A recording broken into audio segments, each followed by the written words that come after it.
Assalamualaikum diucapkan kepada Dr. Ridwan. Okey, saya Nurul Aisyah binti Ismail Chong. Pada hari ini saya akan membentangkan proposal kajian saya yang bertajuk Keberkesanan Pendekatan Flip Classroom dalam subjek penjagaan kesihatan tumbuhan di Politeknik Nilai. Kita mulakan dengan bab 1 iaitu pengenalan. Sebagai pengenalan, kaedah pengajaran dan pembelajaran pada abad ke-21 adalah berpusatkan kepada pelajar di mana tujuan utamanya adalah untuk menarik minat dan fokus pelajar, menerapkan kemahiran berfikir secara kreatif dan mampu membuat keputusan dalam penyelesaian masalah. Okey, dalam kajian ini, pengkaji memfokuskan terhadap subjek penjagaan kesihatan tumbuhan di mana subjek ini adalah subjek wajib bagi pelajar semester 3 Diploma Hortikultur Landscape di Politeknik Nilai. Okey, subjek ini didapati mengandungi banyak fakta yang abstrak iaitu konsep sains yang sukar difahami oleh pelajar dan mempunyai waktu pengajaran yang terhad iaitu 3 jam jumlah pembelajaran setiap minggu. Subjek ini mempunyai 5 topik utama yang perlu dikuasai oleh pelajar. Okey, untuk penyataan masalah. Okey. Pencapaian teori sering dikesan rendah melalui lembaran ujian penilaian formatif yang diberikan kepada pelajar dari masa ke masa. Okey. Pelajar sering mengadu isi kandungan subjek ini sukar difahami, banyak fakta perlu dihafal dan membosankan. Okey, sebenarnya hasil pencapaian pelajar bergantung kepada banyak faktor dan salah satunya adalah gaya pengajaran pensyarah. Okey, kita lihat di sini sebenarnya pada masa kini pensyarah menghadapi pelbagai cabaran dalam pengajaran. Okey, yang pertama, pensyarah bermasalah untuk melibatkan pelajar secara menyeluruh ketika sesi PDP berlangsung. Yang kedua, pensyarah bermasalah dalam mempelbagaikan pengajaran yang berpusatkan pelajar mengikut ketetapan jadual waktu yang sedia ada. Okey, selain itu, penglibatan pelajar secara aktif di dalam kelas melalui aktiviti hands-on serta pengaplikasian teknologi dalam PDP adalah cabaran yang terbesar kepada pensyarah.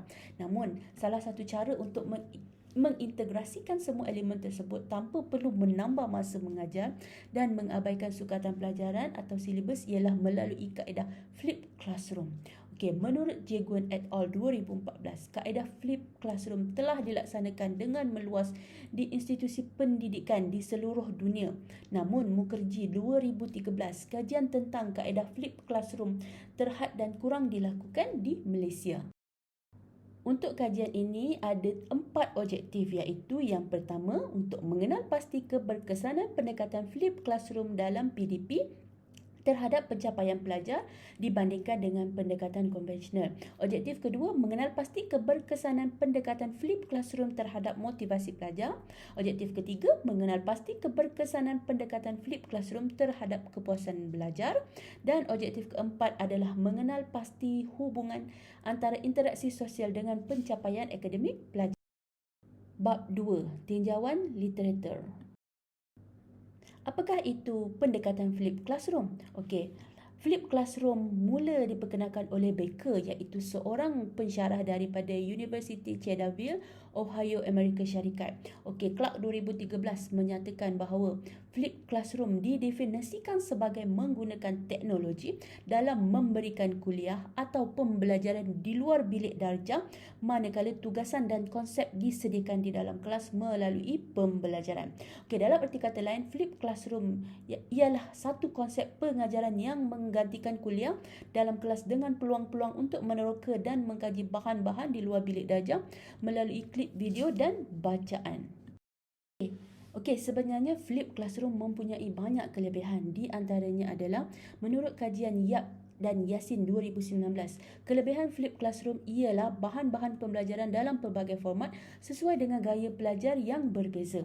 Pendekatan Flip Classroom memerlukan pelajar mengakses internet dan melakukan pelbagai aktiviti yang berbeza sebelum, semasa dan selepas proses PDP. Okey, menurut Juniandi 2020 menyatakan pendekatan Flip Classroom menggalakkan pelajar berinteraksi dan berkolaborasi sesama rakan sekelas dan mewujudkan independent learning. Okey, meningkatkan keupayaan pelajar untuk bekerja secara individu dan pembelajaran secara interaktif. Okey, ini adalah model pendekatan flipped classroom yang diperkenalkan oleh Karen Nicholas, Snelling Camp and the University of Adelaide Flipped Learning Community of Practice 2018. Okey, menurut mereka, menurut pekaji-pekaji ini, flipped classroom terbahagi kepada 3 fasa, iaitu fasa sebelum kelas, fasa semasa kelas dan fasa selepas kelas. Okey, fasa sebelum kelas pelajar akan diberi nota dan video di mana pelajar akan belajar ataupun menonton video secara bersendirian, dan fasa kedua pelajar akan berkolaborasi di dalam kelas di mana pelajar akan menjalankan aktiviti-aktiviti yang diberikan oleh pencara di dalam kelas bersama rakan-rakan sekelas. Dan fasa yang ketiga iaitu fasa selepas kelas di mana pelajar akan membuat refleksi dan membuat latihan selepas aktiviti yang dijalankan itu. Seterusnya bab 3 iaitu metodologi kajian. Metodologi kajian, reka bentuk kajian. Pengkaji akan menggunakan kaedah kuasi eksperimen di mana penyelidikan dijalankan secara persekitaran terkawal terhadap 2 kumpulan pelajar, iaitu kumpulan pertama kumpulan rawatan dan kumpulan kedua adalah kumpulan kawalan. Okey, 2 kumpulan pelajar ini akan diberikan ujian pra sebelum kajian dan ujian pos pada akhir kajian. Okey, populasi dan sampel kajian, pengkaji akan menjalankan penyelidikan terhadap pelajar semester 3 yang mengambil subjek penjagaan kesihatan tumbuhan Diploma Horticulture Landscape di Politeknik Nilai Negeri 9, dan pengkaji akan melibatkan keseluruhan populasi yang ada iaitu seramai 86 orang pelajar. Okey, untuk instrumen kajian pula, pengkaji akan menggunakan ujian pra dan ujian pos sebagai kajian dan borang kaji selidik sebagai instrumen kajian. Seterusnya, terdapat 6 prosedur pengumpulan data. Okey, dimulakan dengan peringkat ujian pra di mana 2 kumpulan pelajar iaitu kumpulan rawatan dan kumpulan kawalan akan diberikan ujian pra untuk menilai tahap pencapaian pelajar pada sesi semasa. Okey, seterusnya peringkat yang kedua iaitu peringkat instrumen soal selidik bahagian B iaitu bahagian demografi untuk mengetahui tahap latar belakang pelajar. Okey, seterusnya pada peringkat ketiga adalah peringkat yang paling penting iaitu peringkat pelaksanaan rawatan, pendekatan flipped classroom untuk kumpulan rawatan. Okey, untuk kumpulan kawalan akan menjalani kelas seperti biasa iaitu pembelajaran secara konvensional. Okey, seterusnya setelah habis rawatan diberikan iaitu 4 minggu pembelajaran secara flipped classroom. Okey, peringkat ujian pos pula akan dijalankan iaitu pelajar akan diberikan ujian formatif untuk menilai pengetahuan pelajar terhadap topik yang telah mereka belajar melalui kaedah pendekatan flipped classroom. Seterusnya peringkat instrumen soal selidik bahagian C iaitu untuk mengetahui persepsi pelajar terhadap motivasi belajar dan kepuasan belajar setelah pendekatan flipped classroom dilaksanakan. Dan seterusnya adalah peringkat terakhir iaitu peringkat analisis data menggunakan perisian komputer SPSS 2026 dan ujian dijalankan melalui T-test. Okey, sekian saja pembentangan saya. Terima kasih. Bye.